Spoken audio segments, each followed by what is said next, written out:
stations, emergency stations. The submarine has collided. Goody, keep 60 metres.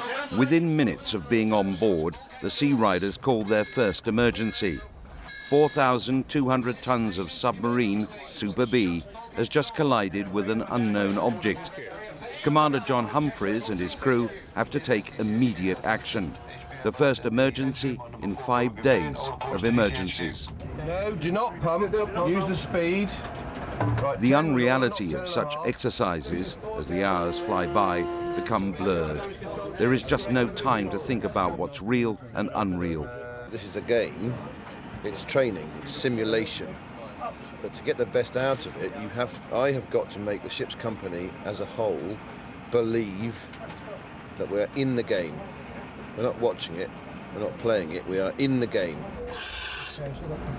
Yum, yum. John Humphreys has been in the game a long time, in command of everything that goes on, even the errors. The periscope watcher took the submarine deep in emergency because he sighted a container which had fallen off the back of some container ship crossing the Atlantic. He gives a straightforward order, go deep, go deep, go deep, keep 60 metres in this case. Unfortunately, on that occasion, we hit this submerged container. What I want you to do then, ship control, is to make a further pipe to shake people out of their torpor. And that is emergency stations, carry out phase 1 damage checks, report to DCHQ, accompanied by the general alarm. Open bulkhead doors, report to DCHQ. Whatever it says in the EOP, do not make that pipe. The submarine has collided. We've gone deep in emergency. We've been hit by something with a loud bang. Of course we've collided. There's no need to state the obvious. This is not Jack and Ori, okay? Okay. Good drill. You enjoyed that, didn't you? That's because you've been doing it too long and you're very sad. Indeed. Let's give me that button now. Long. That's hot. Emergency systems, all of them, are tested. Take off first. In this case, the original collision has led to a fire. It has to be dealt with quickly. Above all, submariners fear fires. Is it quite rough, is it? P.O. Reggie Perrin's liking for amateur dramatics, when on leave, adds authenticity. Oh. Sit down. Sit down. All right, all right. All right. Yeah. Ooh. Your medical party. I'm all right. You're all right. You sit down. Oh, I'll be okay. Just get straight. Get a medical party. I'm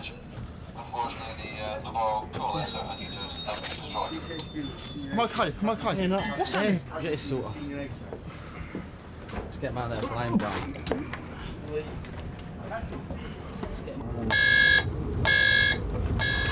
The wardroom, cramped at the best of times, becomes damage control, the nerve centre, dealing with emergency after emergency. And nerves are on edge. There's a lot at stake. Over the next 5 days, we will be conducting single and double evolutions to ensure that the submarine will be able to go on to its next phase of trials, which has to be conducted in deep water.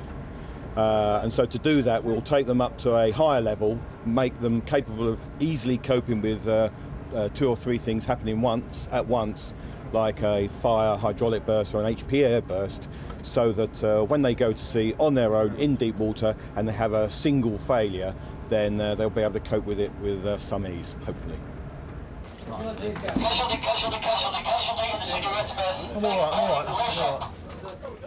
Reggie Perrin's heat exhaustion is a performance worthy of an Oscar. But so real are the tests that for a short while no one was sure it was an act. Yeah, got charge of his head. Oh, quick, get his stuff off. Hurry up, get his boots off, somebody. Enter Plymouth pal Doc McGonagall to deal with him as he would any crewman. Emergency, action and backup. It's all watched. Get your clothes off and we're going to get you out of here. You take his head. I'm all right now. I'm all right now. At stake at the end is an assessment by our team as to whether the submarine is cleared or not cleared to go to sea. If we do not believe she's ready to go into deep water on her own, then we will not clear her. Okay, so let's send in a couple of tag teams and investigate. The end of the examination is a very long 4 days away. Super B and her crew are, so far, doing well, but it's going to get tougher, a lot tougher. The Sea Riders are not just there to criticise, but advise as well. But their advice has to be noted. First thing you need to do is tell him whether the berth is isolated. Okay, so they're over-isolated. We'll take that over-isolation off. Yes, and you're laughing. One man who's not laughing is Star Perrin. He's so well into his part as a heat-exhausted crewman that he's beginning to believe it himself. Some of those around him aren't sure either. Yeah, your pulse is coming down now. You're looking better. You like to sit up? I can try. Yeah. So you can sit up then. How you feel? That's it, mate. Those in damage control are wondering what more can be thrown at them. Already a collision, a fire, an injury and a high-pressure air burst. It seems that the Sea Riders have singled out Superb for special attention. But the boat is riding it all and the crew are gaining control. HPA bus was initially over-isolated. We've walked back from this now and 3JV is been reopened.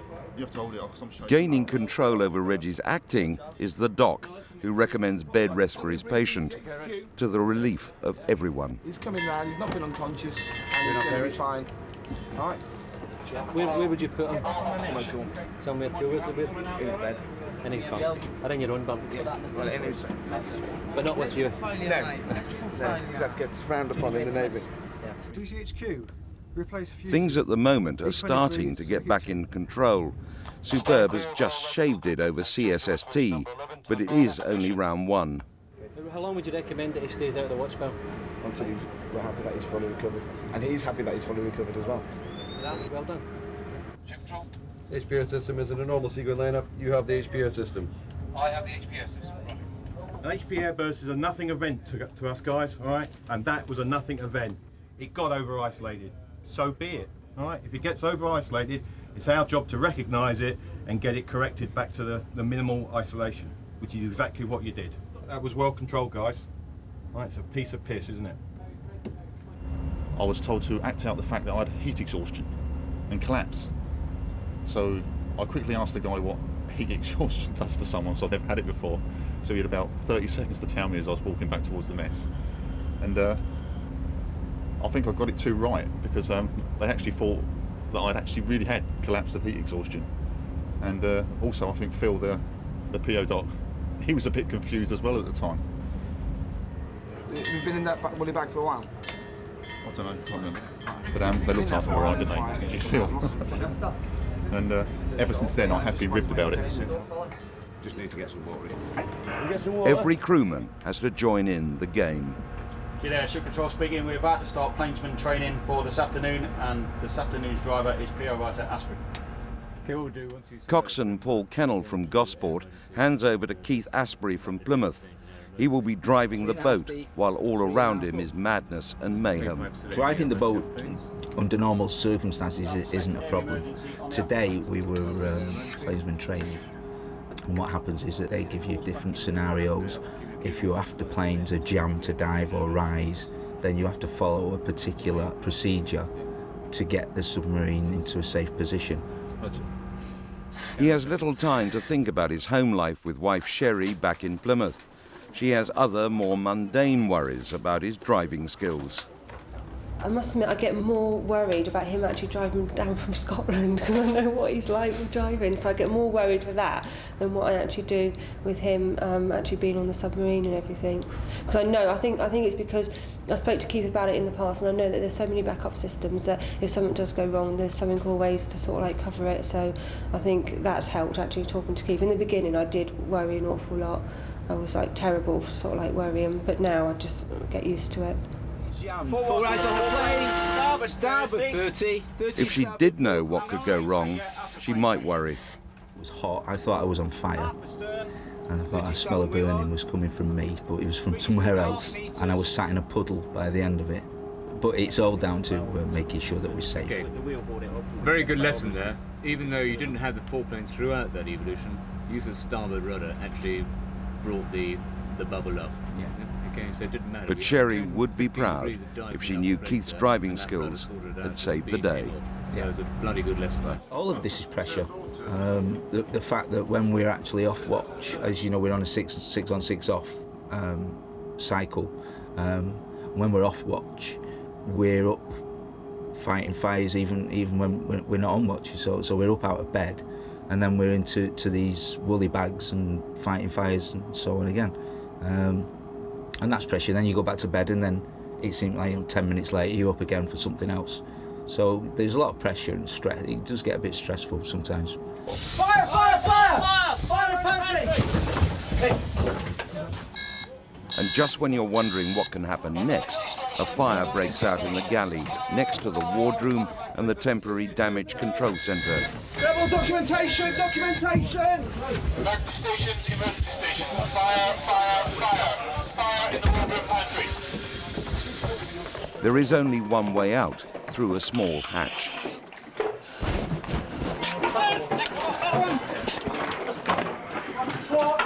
Go on down, sir. For a time, the sub's damage control centre is out of action. Every crewman is multi-skilled. Keith Asprey is no longer a sub driver. He's now a firefighter. Get Drager! The dock is traffic control.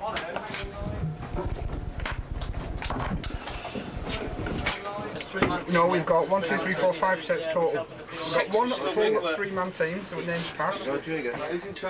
While the firefighters wait to hear how serious the outbreak is, the CSST is throwing trouble the way of the medic teams.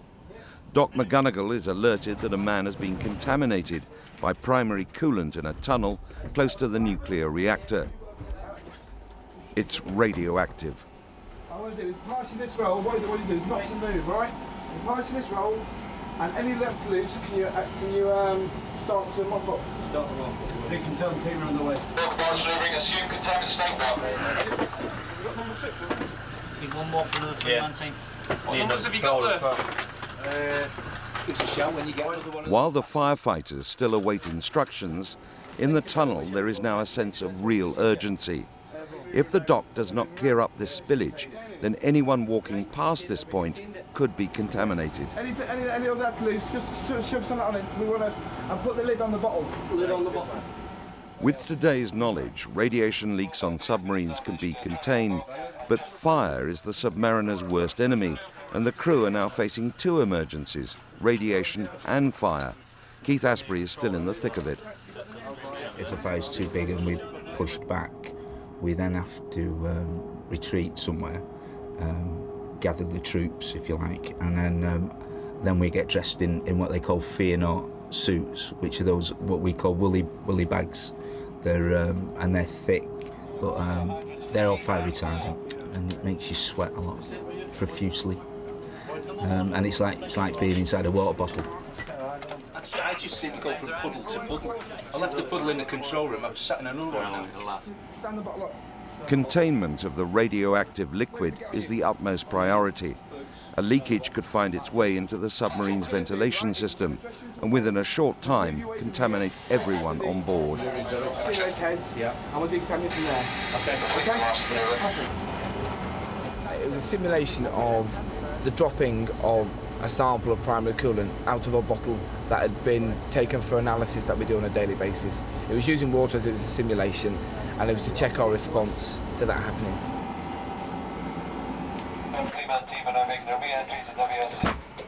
Just turn your back to me. When you're hundreds of meters beneath the sea and something like this happens, there's no help you can readily call on. You have to help yourselves. Dealing with an emergency is teamwork, and the crew of HMS Superb, faced with everything CSST can devise for them, is becoming a team. Don't tape it up. So I would tape it up, and if it was on his head, we'd put a hood on him as well. There you go. The damage control team from the wardroom has made the long, uncomfortable journey through the narrow hatchway back aft. The atmosphere's out of spec. You have to put EBS on down there. Probably be quite busy down there as well. Yeah, just hold it. The hastily improvised new nerve centre is back on top of things.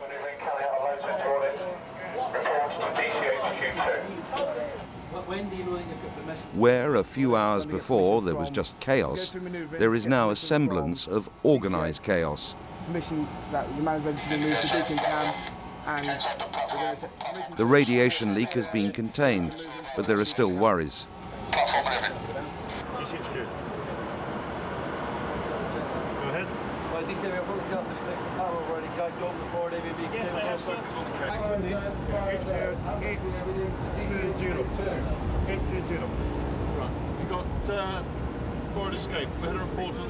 While the crew of Superb are facing the most intensive and stressful 5 days of their lives, the wives are oblivious of what's happening to their husbands. Hi, is that Crown Roofing? Hi, it's Kate up at Moorhaven. You gave us a quote for building a... The doc's wife, Kate, is not fighting emergencies, but domestic problems to her are just as great. I decided to take some tiles off the wall to do a bit of retiling and found that about inch and a half of plaster fell off the wall. What did I do about that? Could I replaster it? No. So therefore I had to sort that out. I mean, that's a very mundane and thing that probably anybody could do, but it's not something I'd done before, so I had to then sort that out. We're trying to get building work done on the property and trying to chase builders, sort out problems with the car. I've had an awful lot of problems with the car, and a lot of places, particularly the garages, see a woman dealing with a car problem or builders, and they seem to have a problem with me dealing with things like that. They always assume that it should be a man dealing with it, and therefore I think I have greater problems doing it than perhaps Phil would. Thanks very much. Okay, bye. Yeah, we'll get you there. You'll be put into a big bag. You get undressed. Yeah. You'll then be monitored. You'll go into the shower. Yeah. You'll just wash normally. Yeah. Okay. You'll then be re-monitored. If you're clear, and we'll get you dressed again into your aid, so another clean pair of OBs. Yeah. Maybe. Sometimes dealing with a potential victim of radioactivity is a lot easier than having to deal with being apart from your husband. It gets worse and worse as the time goes on, but there are specific times in the day when you think you're doing something that perhaps Phil's always done when he's here. It's something that he does, and I'm suddenly finding myself doing it and thinking, oh, that's a bit strange. He normally does that. It's just an ongoing feeling that there's somebody not there, there's something missing. It is a part of you that's not there. It's almost, it's not as acute as losing a limb, but I've got nobody to talk to. I'm here on my own. You find you have conversations with the dog, and perhaps times like that where you want to talk out a problem at work, talk it over when you get home. There's nobody there to do that, and that's one of my worst times. 2 extra left by the door. Well, counting them out and then you count them back in. Right. Stand clear, contaminated man coming through. The contaminated man's ordeal is not over. Phil leads him away to the showers for a hose down. Like Kate, the fire team are also having to face their worst time. Their job is to put out the flames in the dark, narrow, smoke-laden confines of the submarine. It's terrifying.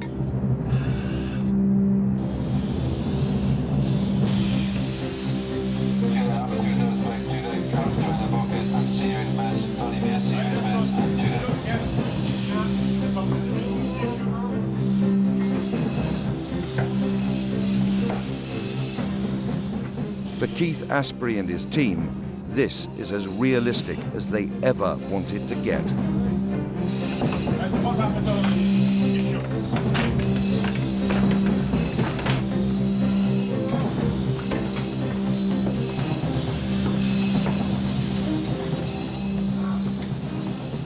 In a real scenario, then it would be scary because, as you see, the lights are off, and if there's a lot of smoke, you're not able to see very far. That's why somebody has a tick, the thermal image cameras, so that they can see, where the heat is, and we, we can fight the fire from that. But yeah, it does get a bit scary. Fire is active. We are shooting down.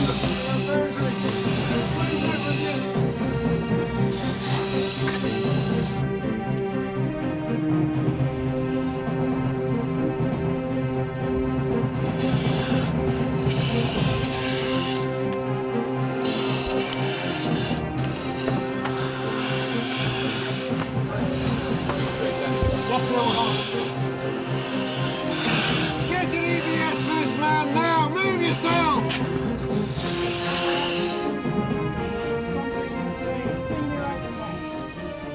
The 5 days that make up the Sea Riders' deep water clearance tests and nearly over. The end couldn't come sooner for the crew of Super B.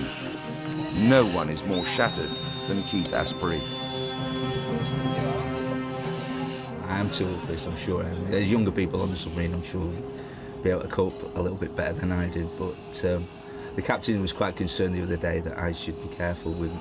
He doesn't want me having a heart attack going up and down these ladders with these baskets on, so I've got to take it easy.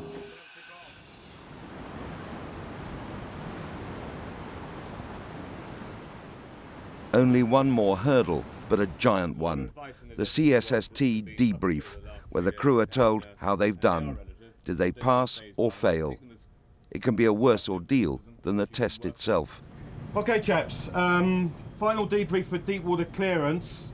It'll take the form that I will go through today's pickup points, as I have done, the nitty-gritty of what went wrong today. All right, get your books out. It's just as valid to take this one tonight, because the next time you see us will only be a couple of months away on full workup, all right? And so I don't want to see the points I'm about to mention tonight. We had a bit of a problem with the escape hatch in the XO's cabin, all right? The first lieutenant had to make a very urgent and panicky pipe for some bastard to open the escape hatch from down here, all right? It's not on, guys. Had somebody not opened that, all right, we could have had fatalities there. ELSAs. No one evacuating from DCHQ this morning used an ELSA. All right, that's the whole reason for having them, guys, to get out. They're an evacuation piece of equipment, so don't forget that. You've got good potential, guys. All right, you'll next see me in about 2 months' time when I'll come back and give you some more shit. All right, and we'll build that shit up faster, and we'll have a lot more fun. Okay, I look forward to it.